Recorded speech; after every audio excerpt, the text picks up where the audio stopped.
Sobrang sarap. Mahal nga lang. Sulit nga ba itong Shake Shack? Today, we will find out kung masarap ba talaga siya at sa presyo nito, aalamin natin kung worth it ba talaga. Hey everyone! Ako si Ben and today we will be trying Shake Shack. May delivery tayo ng Shake Shack dito guys and let's open what we have here. Double patty burger. Wow! Meron tayong fries, meron tayong Shake Shack sauce at mayonnaise. Wow! Oh, ang dami ng fries. I-rate natin siya based sa taste, sa value for money, and of course, kung Pinoy approved ba siya. So, let's start. So, unahin natin tong burger guys. So, sa burger, see, we have here the double patty burger. And may gulay siya. May lettuce, may tomato, may cucumber, and ano pa? May onions. Saktong-sakto, gutom na ako. Try muna natin guys ng walang sauce. Yeah. Wow. Wow.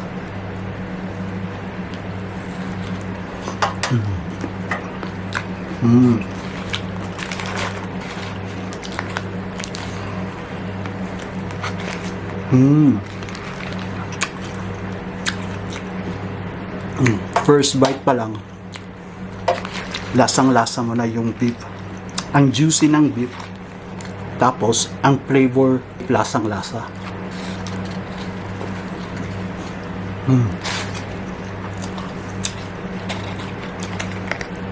Ang laki niya pala. Ang strong ng flavor ng beef. I don't know kung dito lang to sa UAE o sa lahat ng Shake Shack branch.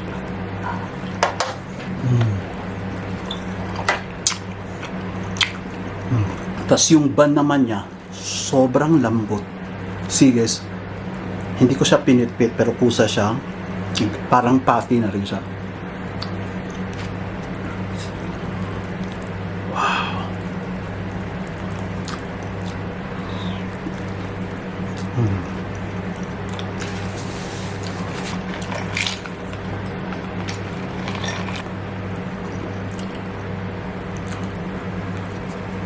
Since nagpa-deliver lang tayo, yung price hindi na siya ganun ka crispy pero masarap pa rin.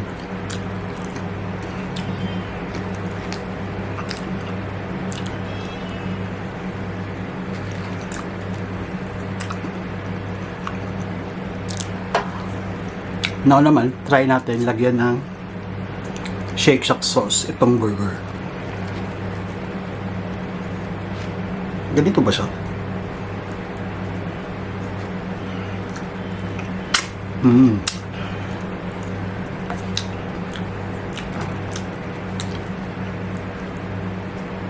Masyadong malapot yung sauce. And Shake Shack burger with the sauce.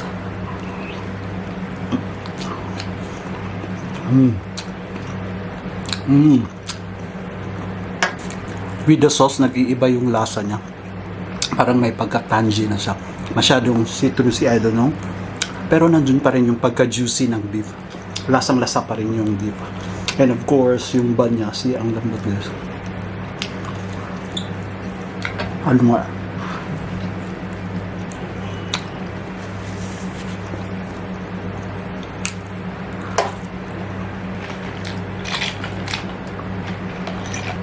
Yung sauce niya, hindi nag-overpower sa lasa ng burger. Pero mas okay na rin kung walang sauce, na kaya naman niya kahit walang sauce kasi sa beef pa lang juicy na. Tapos yung may mga gulay pa at may mga seasoning pang nakalagay sa patty niya. I don't know, ang patty nila guys sobrang sarap. Buti lang double patty kinuha natin. Sarap. Although yung sauce, nagbibigay naman siya ng, I don't know, character dito sa beef burger nila. Pero, kaya naman ng beef kahit walang sauce. See, yung sauce nila, masyadong malapot.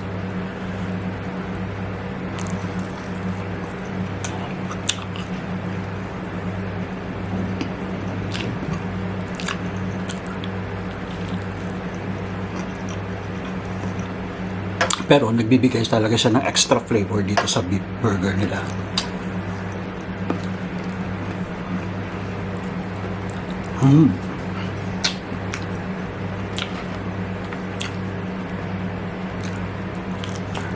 So one more bite at i-rate na natin siya, guys. Lagyan ko lang ng sauce.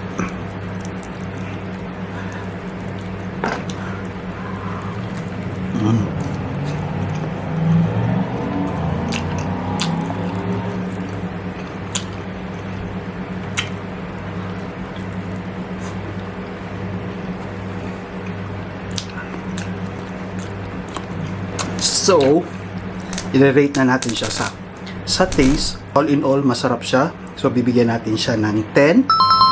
And, for the value for money, sa presyo niya, medyo pricey kasi siya, guys. Kaya, bigyan lang natin siya ng 9. So, for taste, it's a 10. Sa price, it's a 9 out of 10. Yung final verdict natin, kung Pinoy approved, of course, Shake Shack, Pinoy approved. So that's it for today's video, guys. Let me know in the comment section kung anong next natin nakakainin for our next video. And let me know kung na-try nyo na rin ba itong Shake Shack at kung ano yung ratings nyo. So see you on the next one. Bye!